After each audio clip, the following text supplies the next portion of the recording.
복되고 거룩한 주님의 날, 우리에게 허락하시는 하나님의 말씀은 전도서 12장 1절 말씀이 되겠습니다. 제가 봉독하여 드리도록 하겠습니다. 너는 청년의 때 곧 공고한 날이 이르기 전 나는 아무 낙이 없다고 할 해가 가깝기 전에 너의 창조자를 기억하라. 오늘 하나님께서 우리에게 허락하시는 말씀은 창조자를 기억하라. 우리는 지난 시간에 삼겹줄이라는 제목으로 함께 말씀을 나누어 보았습니다. 교회에서 가장 위험한 사람은 어떤 사람이냐? 홀로 신앙생활하는 나홀로 신앙입니다. 이 나홀로 신앙은 넘어져도 일으켜 줄 옆에 주위에 친구가 없습니다.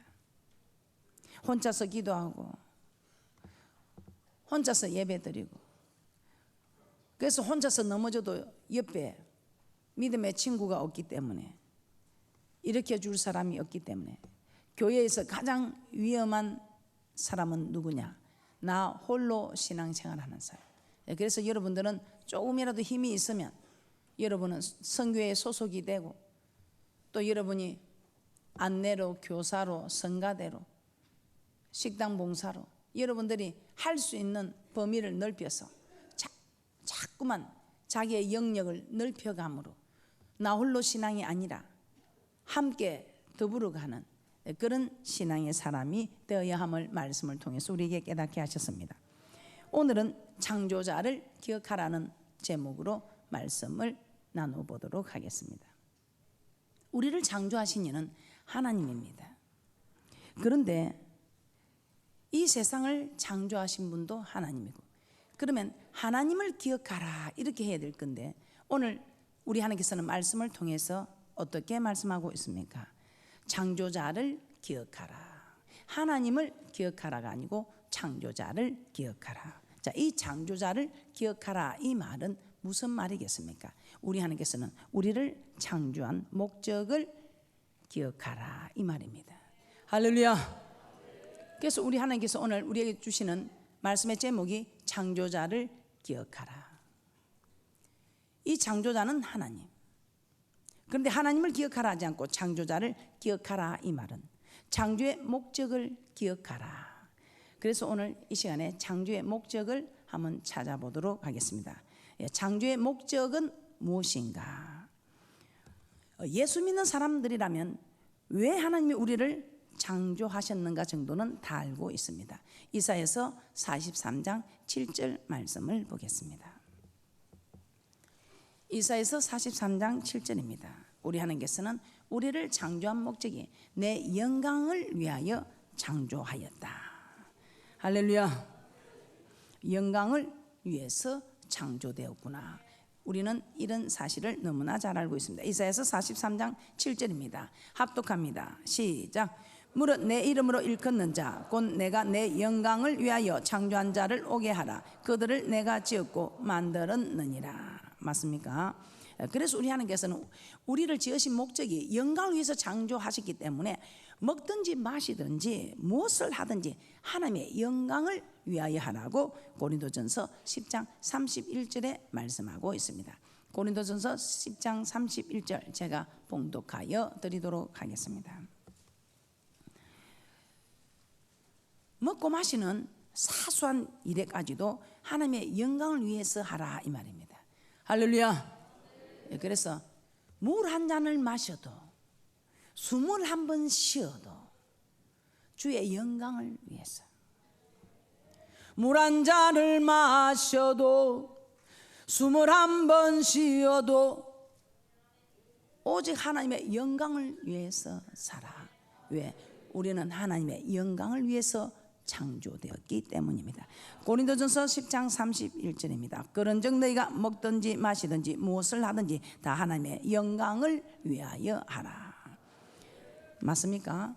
자, 그러면 어떻게 하는 것이 하나님의 영광을 위해서 사는 것인가? 하나님께 영광을 위해서 우리는 창조되었다는 것은 아는데 어떻게 하는 것이 하나님 영광을 위해서 사는 것인가? 이것을 오늘 이 시간에 말씀을 통해서 깨닫고자 합니다. 이것을 모르면 예수 믿는 사람들이 세상 사람들과 별 다를 게 없이 살아갈 수 있습니다. 아니, 오히려 예수 믿는 사람이 세상 사람보다 더 못하다는 소리를 들을 수도 있습니다. 그래서 오늘 우리는 창조의 목적을 깨닫고 정말 내가 창조의 목적대로 살아가고 있는 사람인지 아닌지 오늘 말씀을 통해서 깨닫는 큰 은혜의 시간이 되었으면 합니다. 에베소서 2장 10절입니다. 에베소서 2장 10절에서 사도 바울은 우리를 창조하신 목적을 또 다르게 표현하고 있습니다. 에베소서 2장 10절에 우리 하나님께서는 우리를 또한 지으신 목적이, 창조하신 목적이 선을 위하여 지으셨다. 즉 선을 위하여 창조하셨다 이 말입니다. 에베소서 2장 10절입니다. 에베소서 2장 10절 함께 보겠습니다. 시작.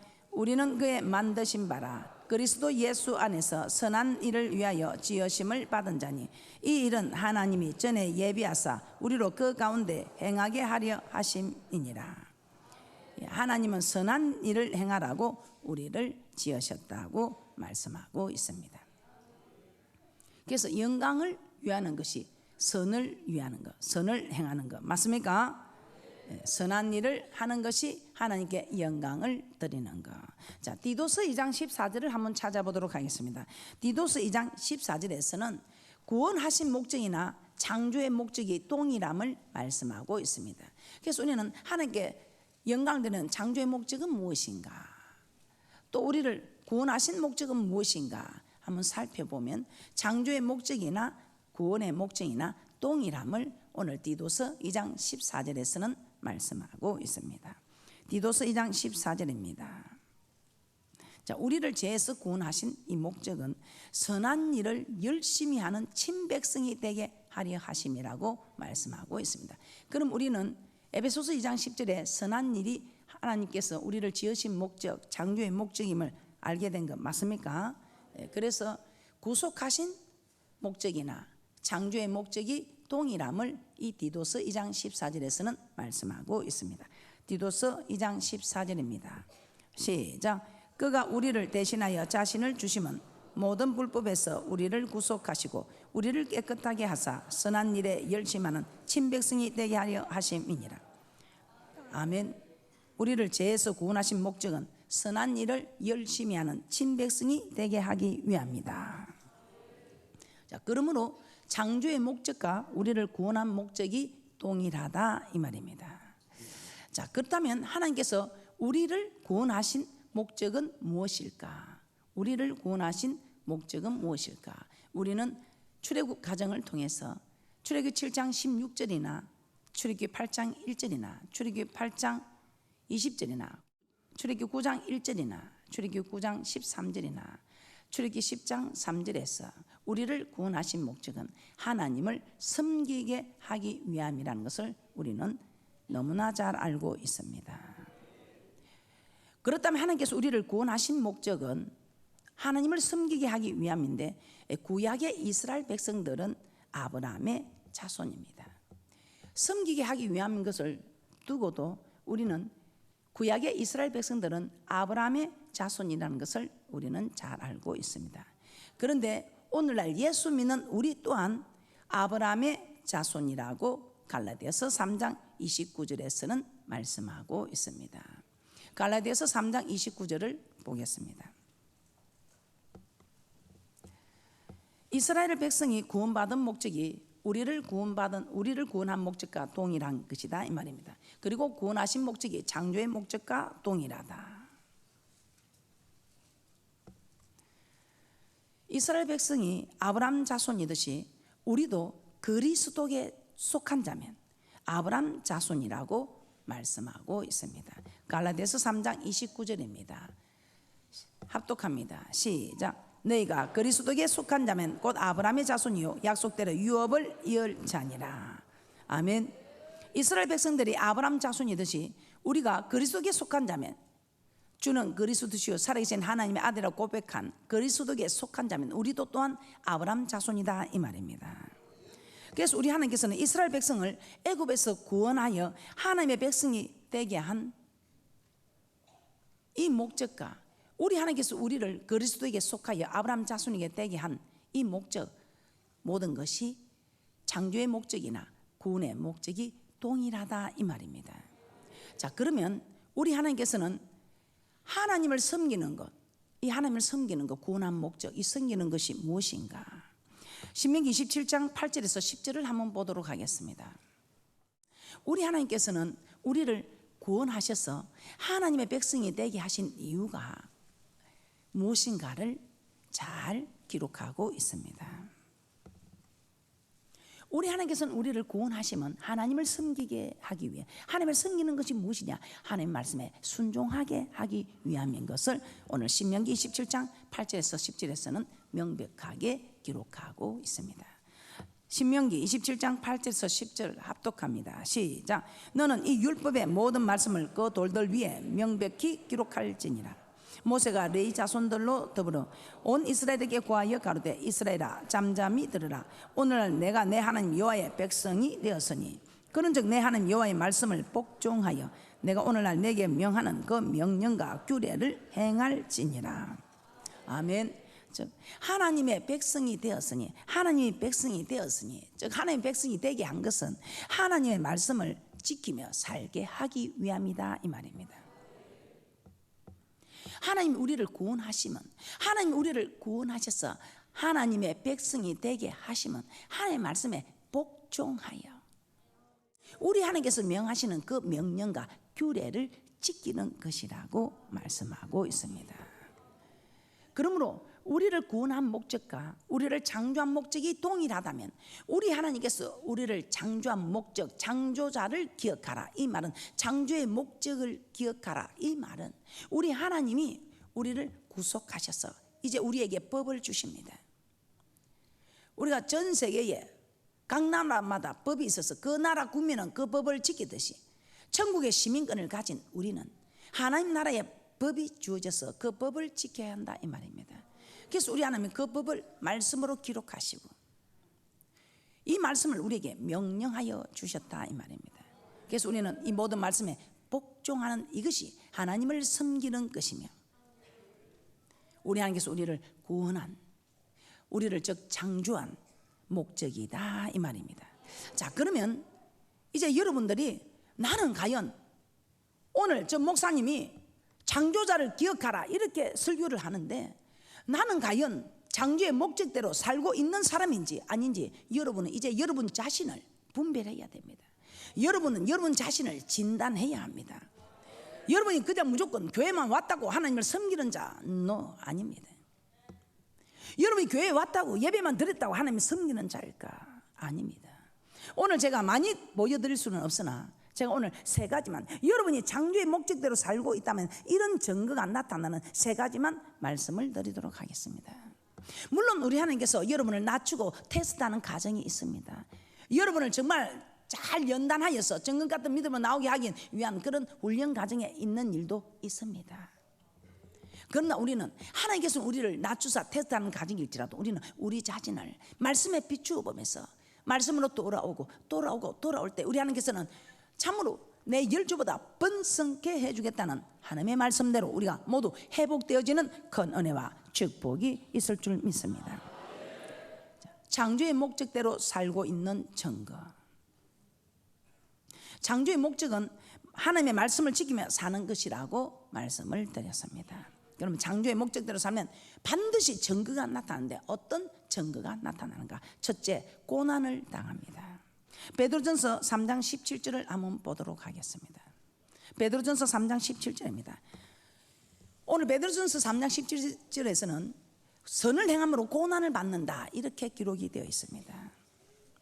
선, 오늘 에베소서 2장 10절에 선은 창조의 목적이라고 말씀을 드렸습니다. 기록되어 있는 것을 우리는 다 살펴보았습니다. 맞습니까? 자, 그러면 선을 행함으로 고난 받는, 창조의 목적대로 살면서 고난 받는 것이 하나님의 뜻이다 이 말입니다. 자, 이 말이 무슨 말이냐?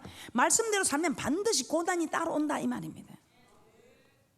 맞습니까? 오늘도 여러분들은 말씀대로 살기 위해서 놀러 가지 않고 오늘 하나님의 말씀을 받는 이 고난을 받고 있습니다. 베드로전서 3장 17절입니다. 시작. 선을 행함으로 고난받는 것이 하나님의 뜻일진데 악을 행함으로 고난받는 것보다 나으니라. 아멘. 여러분의 창조의 목적대로, 창조의 목적을 기억하고 창조의 목적대로 살아가는 이 고난을 받는 것이 하나님의 뜻이다 이 말입니다. 여러분은 얼마만한 고난을 받고 있습니까? 여러분이 하나님을 섬기는, 하나님을 기억하는, 창조자를 기억하는 사람이라면, 아니 창조의 목적을 기억하는 사람이라면 여러분은 고난을 받아야 된다 이 말입니다. 그런데 이 고난은 고난으로 끝나는 것이 아니고 로마서 8장 18절입니다. 로마서 8장 18절에 우리에게 좋게 비교할 수 없는, 앞으로 나타날 영광과 좋게 비교할 수 없는 그런 고난이라고 말씀하고 있습니다. 그래서 지금 우리가 창조의 목적대로 사는 고난은 정말 우리에게 나타날 일에 비하면 엄청난 영광, 앞으로 우리의 이루어질 엄청난 일에 비해서는 비교할 수 없는, 너무나 잘했다고 칭찬받는 고난이다 이 말입니다. 로마서 8장 18절입니다. 시작. 생각건대 현재의 고난은 장차 우리에게 나타날 영광과 좋게 비교할 수 없도다. 저 천국에 가서 영생 얻는 복과 좋게 비교할 수 없으면, 아니 이 땅에서도 비교할 수 없는, 할렐루야, 그런 우리 하나님께서 축복의 대가로 우리에게 허락해 주신다 이 말입니다. 그래서 현재의 고난은 장차 나타날 영광과 좋게 비교할 수 없다고 합니다. 어떤 사람에게? 창조의 목적대로 사는 일에 고난을 받는 사람. 여러분은 창조의 목적대로 사는 일에 고난을 받습니까? 창조의 목적대로 사는 일에 여러분은 고난을 받아야 됩니다. 오늘 창조의 목적대로 사는 일에 고난받은 두 분을 제가 소개하겠습니다. 우리가 너무나 잘 알고 있는 요셉입니다. 창세기 39장 7절에서 10절 한번 찾아보도록 하겠습니다. 이 요셉은 어떤 사람입니까? 보디발의 집에서 종으로 살면서 철저히 순종하면서 살아가는 요셉입니다. 그런데 이런 요셉에게 보디발의 아내가 자꾸만 유혹을 합니다. 동침하자며 유혹을 합니다. 그런데 이 요셉은 단호히 거절합니다. 창조의 목적대로 살고 있습니다. 이 창조의 목적은 말씀대로 순종하는 것 맞습니까? 창세기 39장 7절에서 10절입니다. 시작. 그 후에 그 주인의 처가 요셉에게 눈짓하다가 동침하기를 청하니 요셉이 거절하며 자기 주인의 처에게 이르되 나의 주인이 가중 제반 소유를 감쌌지 아니하고 다 내 손에 위임하였으니 이 집에는 나보다 큰 이가 없으며 주인이 아무것도 내게 금하지 아니하였어도 금한 것은 당신뿐이니 당신은 자기 아내임이라. 그런즉 내가 어찌 이 큰 악을 행하여 하나님께 덕죄하리까. 여인이 날마다 요셉에게 청하였으나 요셉이 듣지 아니하며 동침하지 아니할 뿐더러 함께 있지도 아니하니. 아멘.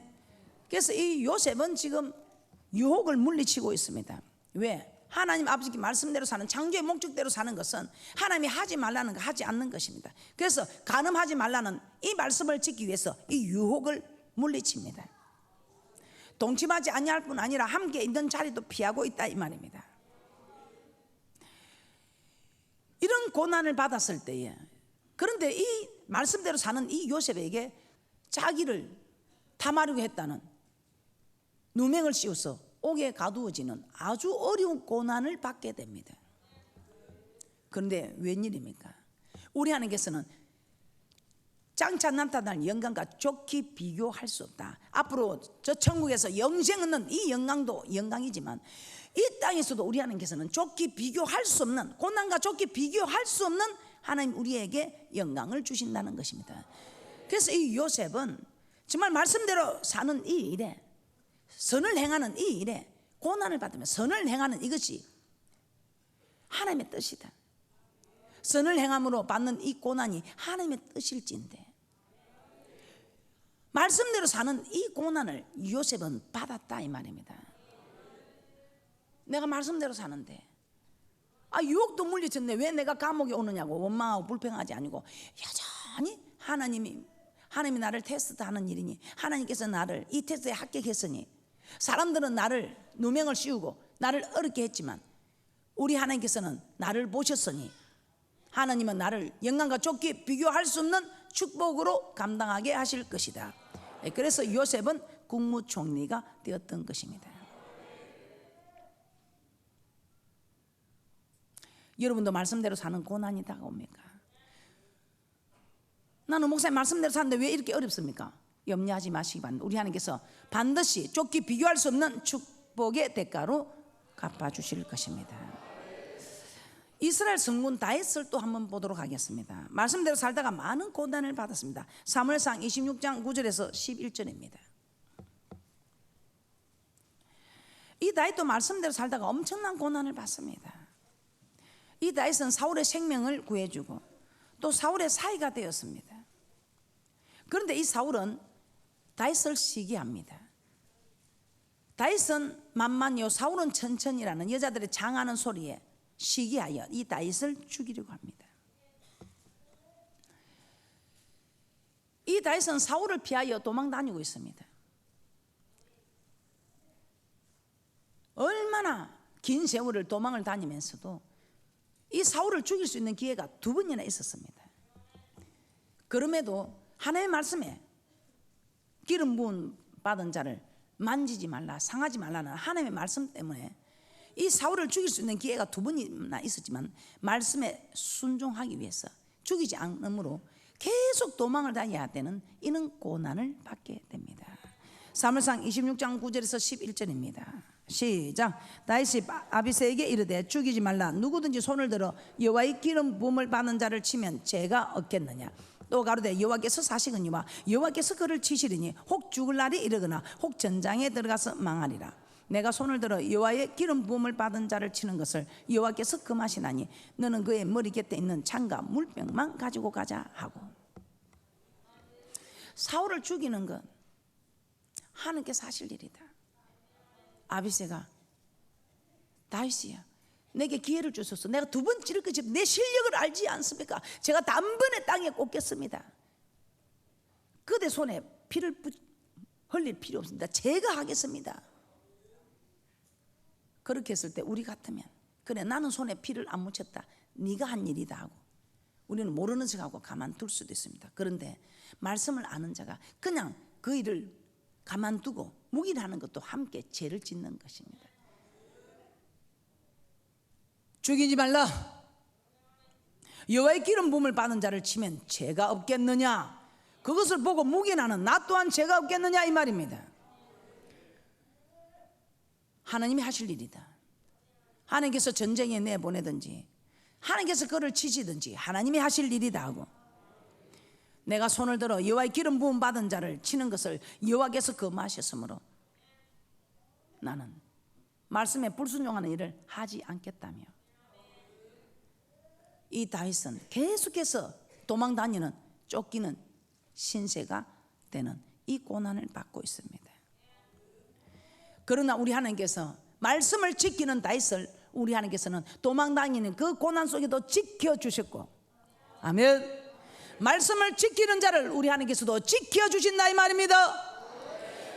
사울은 네가 말씀을 버렸으므로 나도 너를 버린다 그렇게 하셨고, 우리 하나님 다윗에게는 네가 내 말씀을 지켜주었으므로 나도 너를 지켜준다. 그래서 그 도망 다니는 순간에서도 우리 하나님께서는 다윗을 지켜주셨다 이 말입니다. 그것뿐입니까? 사무엘하 5장 3절입니다. 사무엘하 5장 3절에 우리 하나님께서는 마침내 다윗을 왕으로 세웁니다.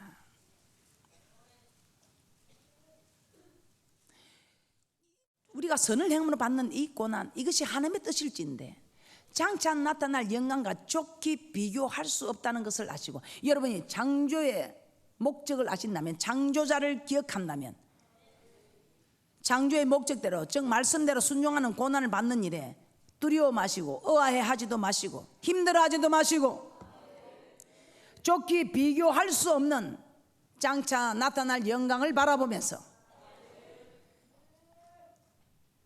내게는 어떤 고난이 있는가 돌아보시기를 주님의 이름으로 부탁을 드립니다. 사무엘하 5장 3절입니다. 사무엘하 5장 3절 합독합니다. 시작. 이에 이스라엘 모든 장로가 헤브론에 이르러 왕에게 나오매 다윗 왕이 헤브론에서 여호와 앞에서 저희와 언약을 세우매 저희가 다윗에게 기름을 부어 이스라엘 왕을 삼으니라. 아멘. 왕이 되는 건 맞습니까? 사울을 피하여 다니는 고난은 받았지만 이스라엘 왕이 되는 영광을 받았고 주님 앞에 서게 되는 영생 없는 영광을 받게 될 터니 좋게 비교할 수 없는 것 맞습니까? 이 다윗이 자기가 힘들다 하여 하나님의 말씀을 버리고 사울을 죽였다면 이 다윗은 왕이 되지 않을 수도 있습니다. 맞습니까? 그러나 말씀을 지켰으므로 우리 하나님께서도 나도 너를 지켜준다. 그 도망 다니는 긴 세월 동안 하나님이 지켜주시고 이렇게 왕위까지 물려주는 왕의 자리까지 허락해주는 그런 은혜의 축복자. 그래서 여러분들은 고난을 받아야 됩니다. 창조의 목적대로 사는 고난을 받아야 된다. 여러분 어떤 고난을 받고 있습니까? 지금 여러분은 어떤 고난을 받고 있습니까? 여러분이 주를 지키는 이게 고난입니까? 예, 감사합니다. 주를 지키는 고난을 잘 감당하시기 바랍니다. 목사님 나는 주를 지키는 건 아는데 11조 바치는 게 어렵습니다. 그렇습니까? 이 11조 바치는 고난을 잘 받으시기 바랍니다.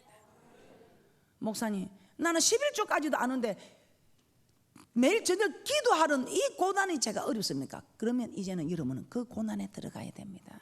이미 여러분이 주를 지키는 게 어렵지 않다는 건 이제는 여러분에게 고난이 아닙니다. 여러분은 이제 장성불량으로 잘한 것입니다.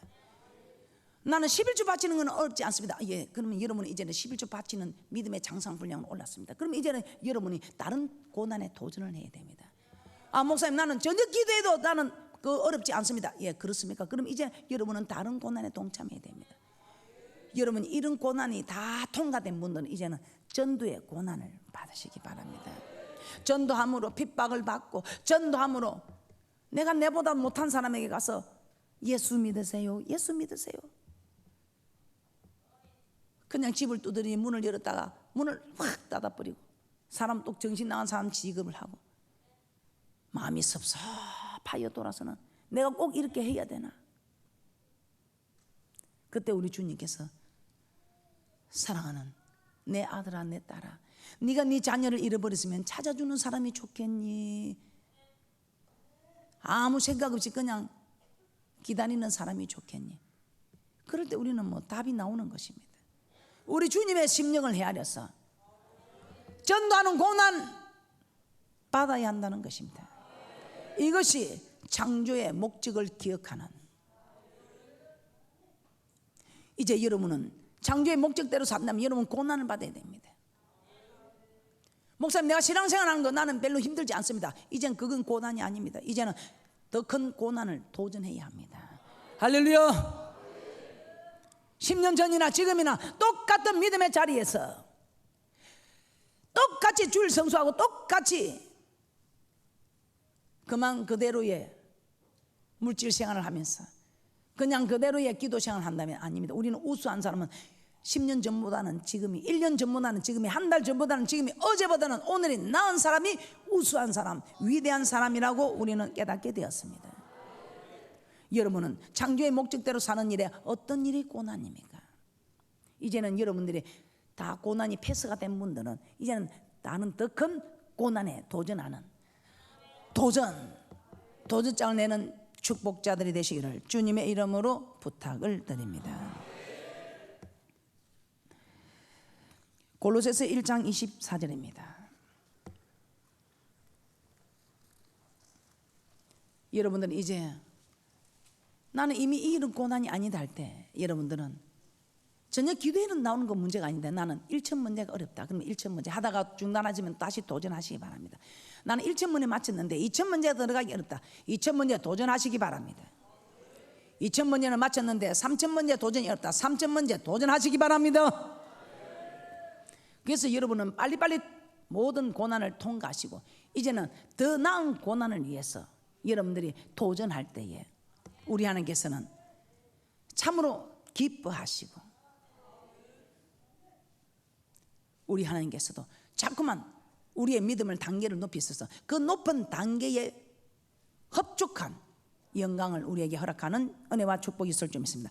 골로새서 1장 24절입니다. 합독합니다. 시작. 내가 이제 너희를 위하여 받는 괴로움을 기뻐하고 그리스도의 남은 고난을 그의 몸된 교회를 위하여 내 육체에 채우노라. 할렐루야. 두 번째 여러분이 창조의 목적대로 살고 있다면 어떤 증거가 나타나는가? 형통하게 되는 증거가 나타납니다. 창조의 목적대로 산다면 분명히 형통하게 됩니다. 자, 우리는 지난번에 앞에 타이틀에서 요셉의 고난을 보았습니다. 그런데 이 요셉이 단호하게 그 유혹을 물리치고 창조의 목적대로 살았더니 우리 하나님께서는 요셉에게 이런 축복을 허락하여 주셨습니다. 창세기 39장 2절에서 3절입니다. 어디를 가든지 우리 하나님께서 말씀을 지키는 자와 함께 하심으로 형통한 자가 되었다고 말씀하고 있습니다. 무엇을 하든지 형통케 되는 일이 있었다 이 말입니다. 그러므로 국무총리의 자리까지 간 것 맞습니까?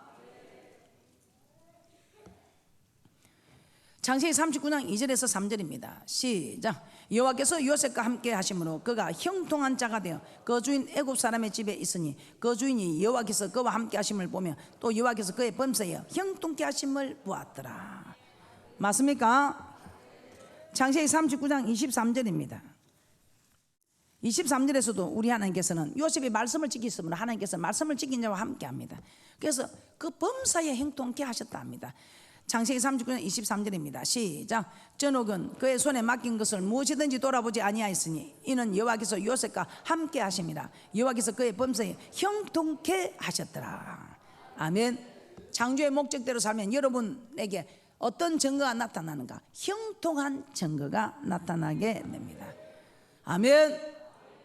여러분 형통하고 있습니까? 형통하고 있다면 창조의 목적대로 살아가고 있는 분들입니다. 그런데 나는 형통했다가 안 했다가 창조의 목적대로 살았다가 안 살았다 그러겠지요.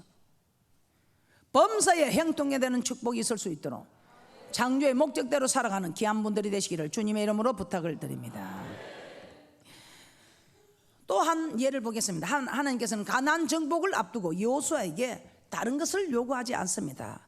오직 말씀만 지켜라, 즉 창조의 목적대로만 살아라, 그렇게 요구하고 있습니다. 여호수아 1장 7절에서 8절입니다. 여호수아 1장 7절에서 8절입니다. 우리 하나님께서는 가나안 정복을 앞둔 여호수아에게 다른 것 요구하지 않으시고 네가 꼭 말씀만 지켜라, 즉 창조의 목적대로만 살아라, 이렇게 부탁하고 있습니다. 그렇게만 하면 내가 너를 형통하게 해줄 것이다. 형통하게. 여러분들은 살아가면서 형통한 역사가 있어야 합니다.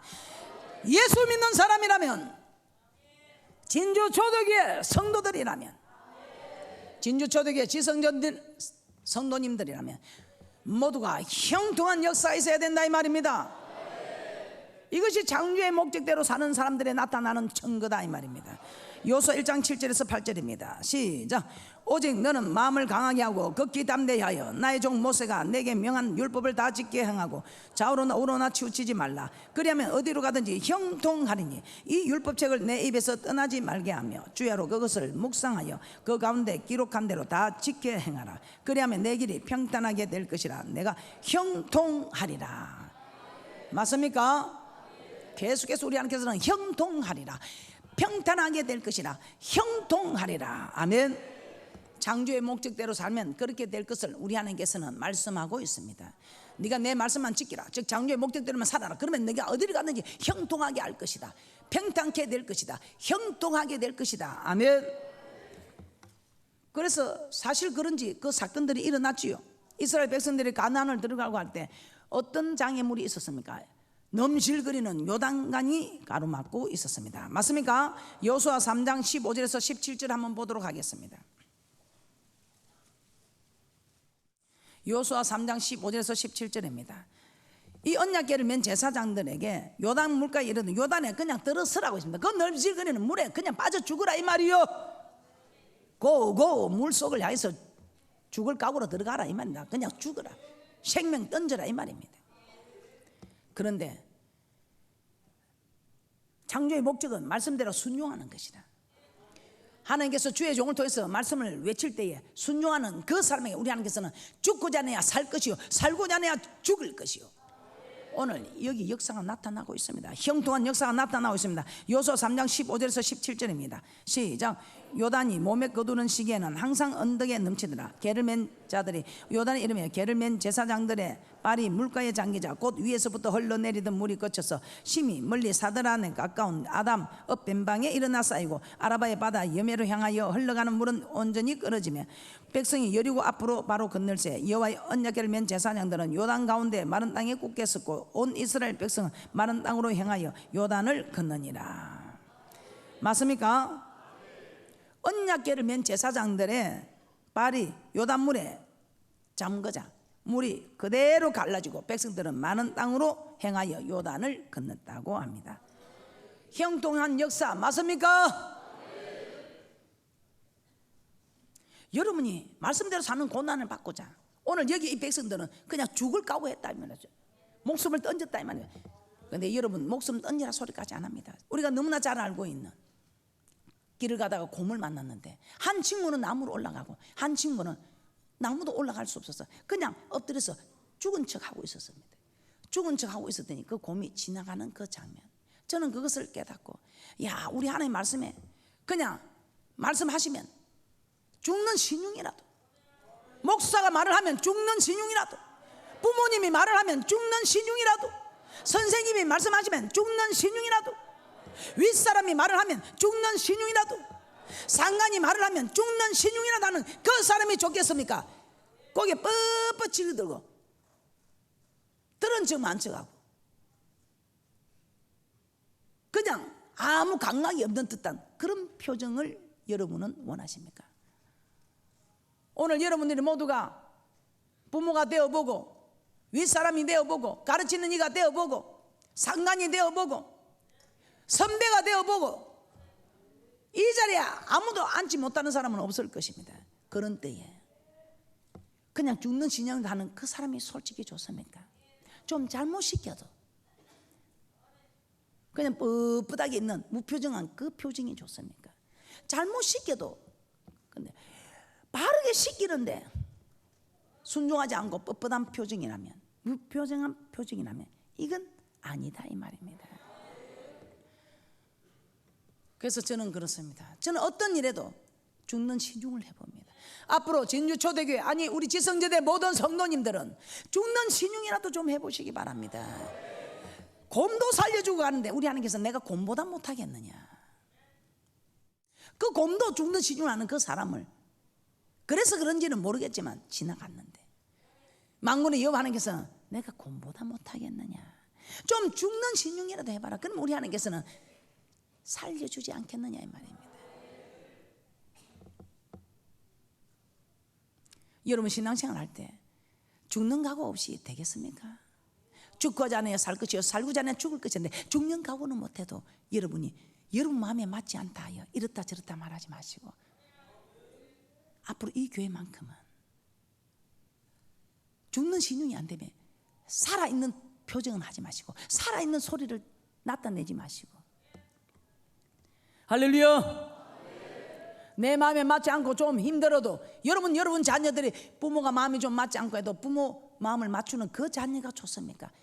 부모 마음이 안 맞다고 하여 그냥 외치고 불평하고 소리치는 그 자녀가 좋습니까? 모든 인생 만사가 그렇습니다. 저는 부모님하고 저하고 제 자녀를 생각하면 안 풀리는 게 없습니다. 맞습니까? 또 우리 하나님께서는 형통케 하는 역사를 또 보여주셨지요. 우리를 가로막는 장애 여호수아 6장 20절에서 21절입니다. 우리는 신앙생활 하면서 가로막는 장애가 많이 있습니다. 그때에 그 장애를 무너뜨리려면 앞에 넘실거리는 요단물을 보고 두려워하지 마시고 떨며 놀라고 주저앉지 마시고 어차피 죽을 인생 어라차차 하고 죽으라 이 말이요. 죽을 각오하지 아니하고 어떻게 사는 역사가 있다는 말입니까? 신앙생활 하면서 그렇게 나약한 신앙생활에서는 여러분이 결코 여러분에게 더 큰 어려움이 올 때 견디지 못합니다. 그래서 여러분들은 강한 군사 되기 위하여 강한 훈련 받는 그런 분들이 여러분 스스로 여러분 자신을 강하게 훈련시키는 위대한 강한 군사들이 되시기를 주님의 이름으로 부탁을 드립니다. 여호수아 6장 20절에 21절입니다. 웬일입니까? 이제 넘실거리는 두려운 요단물을 지났는데 이제는 막막한 일이 일어났습니다. 이건 안 된다. 도저히 안 된다. 이건 도저히 불가능합니다. 모든 세상 사람들이 다 그렇게 이야기하는 내가 생각해도 그런 막막한 일이 일어났습니다. 난공불락의 요새 여리고가 나타났습니다. 맞습니까? 그런데 이 여리고성 무너뜨릴 때도 마찬가지입니다. 이제 여호수아에게 너는 순종만 하라. 이게 창조의 목적이다. 이것이 창조의 목적이다. 이걸 가르침을 받았기 때문에 그냥 시키는 대로, 죽으면 죽으리다, 그냥 말씀하시면 말씀대로 시키는 대로 하겠다고, 그런 각오로 순종하고 있습니다. 여호수아 6장 20절에서 21절입니다. 시작. 이에 백성은 외치고 제사장들은 나팔을 불며 백성이 나팔 소리를 듣는 동시에 크게 소리질러 외치니 성벽이 무너져 내린지라. 백성이 각기 앞으로 나아가 성에 들어가서 그 성을 취하고 성중에 있는 것을 다 말하되 남녀노유와 우양과 나귀를 칼날로 매라니라. 여리고성 무너질 때도 우리 하나님께서는 하루에 한 바퀴씩 돌고 7째 날에는 7바퀴 돌라. 그리고 외치라 할 때 소리만 외치라 합니다. 이게 도저히 사람의 생각으로는 이치상 맞지 않는 소리입니다. 그런데 그들은 죽을 각오로 돌고 있습니다. 오늘 여러분들 이 여리고성을 저는 보면서 깨닫는 것이, 여러분이 죽을 각오도 안 되면 이제는 말을 하지 마세요. 죽을 각오 된 사람들은 내가 죽을 각오 된데 무슨 원망 불평이 나오겠습니까? 그런데 죽을 각오 되지 않은 사람은 돌면서 원망하고 불평합니다. 그러니 우리 하나님께서는 죽을 각오가 안 됐으면 그 입을 아무 소리도 들리지 말라. 잠잠하라. 입 다물어라 이 말입니다. 여러분 앞에 왜 여리고가 무너지지 않고 있습니까? 여러분은 무너뜨리지 못할 때도 우리 하나님 앞에는 불가능이 없다 이 말입니다. 할 수 있게 무슨 말이냐, 믿는 자에 넘치 못함이 없다고 하시는데 왜 여러분은 무너뜨리지 못하고 있습니까? 잠잠해야 할 여러분들이, 그저 하나님의 말씀에 아멘이시요 하고 응답해야 할 여러분들이 여러분의 생각을, 여러분의 뜻을 말아가면서 말이 많으니까, 말로서 말 많으니까 여러분 앞에 있는 여리고가 무너지지 않고, 지금도 여리고가 무너지지 않고 여리고만 무너지지 않는 건 괜찮아요. 여러분 자녀들 앞에 있는 여리고도 무너지지 않습니다. 왜? 여리고 무너뜨리는 법을 알지 못하니까요. 여러분이 여리고 무너뜨리는 법을 가르쳐 줘야 그 자녀들도 앞을 가로막는 난공불락의 요새 여리고를 무너뜨릴 것인데, 여러분이 가르쳐 주지 않은 게, 여러분이 본을 보여주지 않은 게, 여러분 자녀들의 앞날도 버티고 있는 이 여리고를 무너뜨리지 못한다 이 말입니다. 여러분이 창조의 목적대로 살고 있다면 여러분 앞을 가로막고 있는 여러분은 무너집니다. 여러분 앞을 가로막고 있는 여러분은 무너지는 형통한 역사가 있다 이 말입니다. 할렐루야. 여러분 왜 무너지지 않는 거 이제는 깨달아야 합니다. 왜 여러분 앞을 가로막고 있는 요단의 이 두려움 강물은 갈라지지 않는가, 여러분은 깨달아야 합니다. 왜 내 앞을 가로막는 난공불락의 요새는 무너지지 않는가, 여러분은 깨달아야 합니다. 이제는 여러분이 어떤 일에서도 죽을 각오를 하시든지, 죽을 각오 안 되면 이제는 말을 하지 말아야 됩니다. 말이 많아서는 안 된다 이 말입니다. 전도하는 말이 많은 것은 좋습니다. 그런데 원망하고 불평하는 말은, 여러분도 여러분 부부끼리 살면서 원망하는 불평하는 소리는 듣기 싫어하고, 여러분도 여러분 부모와 자녀 간에 듣기 싫어하고, 그 듣기 싫어하는 소리를 우리 하나님이 들으시겠습니까? 목사님, 우리는 하나님께 한 번도 그렇게 하지 않는데 여러분이 주의 종에게 하고 성도들에게 하는 이것이 하나님께 하시는 것입니다. 할렐루야. 앞으로는 어떤 일이 있어도 교회를 원망하고 비방하거나, 주의 종을 원망하고 비방하거나, 성도를 원망하고 비방하거나, 여러분 부모를 원망하고 비방하거나, 남편을 아내를 원망하고 비방하거나, 잠시 여러분이 속상해서 할 수는 있습니다. 그런데 빨리 마음을 비우시고 하면 돌이켜서 그 마음을 그냥 두면 안 된다 이 말입니다. 어제보다 오늘이 나은 우수한 분들이 되시기를 주님의 이름으로 부탁을 드립니다. 이런 형통한 역사가 나타난 거 맞습니까? 열왕기상 2장 1절에서 3절을 한번 찾아보겠습니다. 오늘 다윗은 가는 곳마다 승리하고 왕으로 시험을 받았지만 그가 창조의 목적대로 살지 못하고 밧세바를 범했을 때에 그 집에 형통한 역사가 아니라 엄청난 불통한 역사들이 있었지요. 자녀들 간에 간음을 하고 자녀가 반역을 하고 이런 놀라운 일들이 일어났습니다. 이런 불순종의 비참한 결과가 오는 것을 깨달은 이 다윗은 죽을 날이 임박할 그때에 그 아들 솔로몬을 두고 무엇을 당부했겠습니까? 솔로몬아, 내 아들 솔로몬아, 내가 말씀대로 순종할 때는 내가 왕의 자리까지 올라갔다. 그런데 내가 말씀대로 살지 않고 불순종할 때는 비참한 결과를 맞았다. 내 자녀들이 내게 반역을 해서 내 왕위를 빼앗고 내 자녀들 간에 가름을 하는 이는 놀라운 일이 벌어지는, 나는 모르게 했으나 백주의 대낮에 내 후궁들이 부끄러움을 당하는 이런 일들이 일어났다. 내가 그래서 인생 살아가면서 깨달은 것이다. 솔로몬아, 절대로 창조의 목적을 잊어버리지 마라. 창조의 목적을 기억해. 이 창조의 목적대로 살아. 그러면 네 가는 모든 일에, 네 하는 모든 일에 형통한 일이 일어날 것이다. 사람이 죽을 날이 임박하여 유언할 때는 정말 속에 있는 말을 하겠지요. 정말 해야 되는 절실한 말을 하겠지요. 헛소리 안 하겠지요. 열왕기상 2장 1절에서 3절입니다.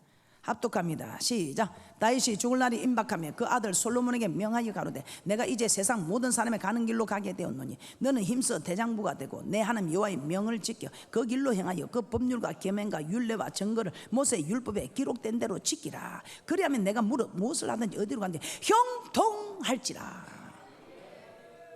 맞습니까? 창조의 목적대로 살면 형통하다 이 말이요. 하고 목사님 내는 안 행동한대요. 조금 더 기다려 보세요. 형통하는 일에 고난의 대가에 조금 인내하는 양념이 필요합니다. 할렐루야. 자, 세 번째, 목사님 나는 형통한 것도 잘 못 느끼겠고 뭐 고난도 내가 받는지 잘 모르겠습니다. 참 그럼 좀 문제가 있지요. 그래도 제가 그럼 확실하게 하나 가르쳐 드리겠습니다. 창조의 목적대로 사는 사람은 어떤 증거가 나타나? 칭찬을 받습니다. 칭찬을 받습니다. 창조의 목적대로 사는 사람 칭찬을 받습니다. 로마서 14장 18절 한번 보겠습니다. 우리를 구원한 목적은 하나님을 섬기는 거 맞습니까? 제가 출애굽 과정에서 계속해서 출애굽 7장 16절부터 8장 1절, 8장 20절, 9장 1절, 9장 13절, 10장 3절에 하나님을 섬기는 것이라 말씀을 드렸습니다. 오늘 이 하나님을 섬기는 구원의 목적대로, 즉 창조의 목적대로 사는 사람은 하나님께 기뻐하심을 받으며 칭찬을 받느니라. 사람들에게. 로마서 14장 18절입니다. 시작. 이로써 그리스도를 섬기는 자는 하나님께 기뻐하심을 받으며 사람에게도 칭찬을 받느니라. 자, 여러분 칭찬 받고 있습니까? 칭찬 받고 있습니까? 여러분, 저는 누구에게보다 자기 가족에게 칭찬을 받으라고 그렇게 부탁드리고 싶습니다. 자기 가장 가까운 이웃, 남편에게, 아내에게, 부모에게, 자녀에게, 집안 식구에게 칭찬받는 사람은 참으로 창조의 목적대로 살아가고 있는 최고의 사람이다. 하나님께 영광되는 최고의 사람. 우리 하나님께 이 최고의 사람에게 우리 하나님께서는 최고의 모든 것을 허락해 줍니다. 제가 어제 저녁에도 그런 이야기를 했습니다. 최고의 하나님을 최고로 잘 섬기려고 하니까 하나님이 최고의 것을 다 허락해 주는 것이 자꾸 느껴지는 겁니다. 저만 하나님을 섬기는 자입니까? 아닙니다. 우리 모두 하나님을 섬기는 자입니다. 마태복음 5장 14절에서 16절을 한번 찾아보겠습니다. 오늘 여러분들은 창조의 목적대로 산다면 칭찬을 받습니다. 저희 교회는 칭찬 많이 받지요. 교회는 칭찬 많이 받습니다. 여러분은 어떻습니까? 집 안에서도 칭찬받는 많은 분들을 저는 알게 됩니다. 저희 교회는 부부 사이가 좋다고 칭찬받는 교회입니다. 저희 교회는 자녀들이 말 잘 듣는 교회라고 칭찬받는 교회입니다. 그래서 교회를 통해서 여러분은 칭찬을 받습니다. 그럼 이제는 집 안에서도 정말 칭찬받는 일들이 있어야 되겠죠. 물론 집 안에서 칭찬을 받으니까 교회에서 칭찬을 받겠지요. 이제는 자기들이 개인으로서 이제는 더 남편에게 칭찬받기를 원하고, 더 남편 아내에게 칭찬받기를 원하고, 더 부모에게 칭찬받기를 원하고, 더 자녀에게 존경받기를 원하는, 학생들에게 존경받기를 원하고, 선생님에게 칭찬받기를 원하는 그런 창조자를 기억하는 복된 분들이 되시기를 주님의 이름으로 부탁을 드립니다. 마태복음 5장 14절에서 16절입니다. 시작. 너희는 세상의 빛이라. 산 위에 있는 동네가 숨기지 못할 것이요 사람이 등불을 켜서 말 아래 두지 아니하고 등경 위에 두나니 이름으로 집안 모든 사람에게 빛이 있느니라. 이같이 너희 빛을 사람 앞에 비치게 하여 저희로 너희 착한 행실을 보고 하늘에 계신 너희 아버지께 영광을 돌리게 하라. 자, 영광. 이사야서 43장 7절에 우리를 창조한 목적이 하는 게 영광을 드리기 위한 것 맞습니까? 자, 오늘 영광을 드리는 일이 무엇이라 합니까? 너희 착한 행실을 보고 하늘에 계신 너희 아버지께 영광을 돌리게 하라. 그런데 이 착한 행실이 무엇이라고 합니까? 16절에 이같이 너희 빛을 사람에게 비치게 하여. 이 빛을 착한 행실이라고 합니다. 그래서 등불을 켜서 말 아래 두지 않고 등경 위에 두나니 집안 식구에게 비치게 하기 위하여. 그래서 여러분은 착한 행실을 어디서 해야 되냐? 집안에서 해야 된다 이 말이요. 집안에서, 자기 집안에서, 자기 부모님에게 칭찬받고 자기 남편에게, 자기 아내에게 이런 칭찬받는 사람이 집 안에서 되어야 된다 이 말입니다. 이제 나와서 집 안에서, 가정에서가 아니고 집안, 우리가 소속해 있는, 저는 이시 집안, 전시 집안. 할렐루야. 이것이 창조의 목적대로 살아가고 있는 증거다. 결론입니다. 창조의 목적은 하나님의 말씀대로 순종하며 사는 것입니다. 그러면 이 창조의 목적대로 살면 반드시 증거가 나타나는 세 가지를 오늘 말씀을 드렸습니다. 여러분이 창조의 목적대로 살고 있다면 고난받는 증거가 있다는 것입니다. 그리고 여러분이 창조의 목적대로 살고 있다면 형통한 증거가 나타나고 있다는 것입니다. 그리고 여러분들이 창조의 목적대로 살고 있다면 칭찬 듣는 증거가 나타난다는 것입니다. 오늘 여러분들은 이 세 가지 증거가 다 나타나는 그런 위대한 축복자들이 되시기를 주님의 이름으로 축복합니다. 전도서 12장 1절 보고 마치도록 하겠습니다. 여러분 오늘 본문의 말씀처럼 이제 건강 있을 때, 힘 있을 때, 물질 있을 때 창조자 기억하시기 바랍니다.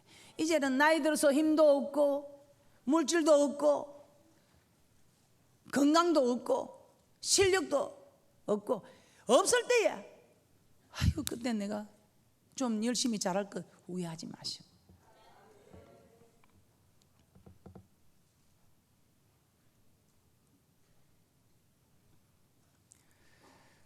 창조자를 기억하시기 바랍니다. 주님 앞에 섰을 때 내가 왜 말씀대로 못 살을까 후회하는 건 후회도 후회지만 세월이 가면 나이 들면 왜 내가 젊어서 좀 더 못했을까. 이제 예수 믿기 전에 사람들이 예수 믿고 나면 내가 왜 좀 빨리 예수를 믿지 않았을까 후회만 할 것이 아니라 오늘 이 시간부터라도 창조자를 기억하는 축복자들이 되시기 바랍니다. 전도서 12장 1절입니다. 시작. 너는 청년의 때 곧 공고한 날이 이르기 전 나는 아무 낙이 없다고 할 해가 가깝기 전에 너의 창조자를 기억하라. 아멘. 자, 기도드리겠습니다.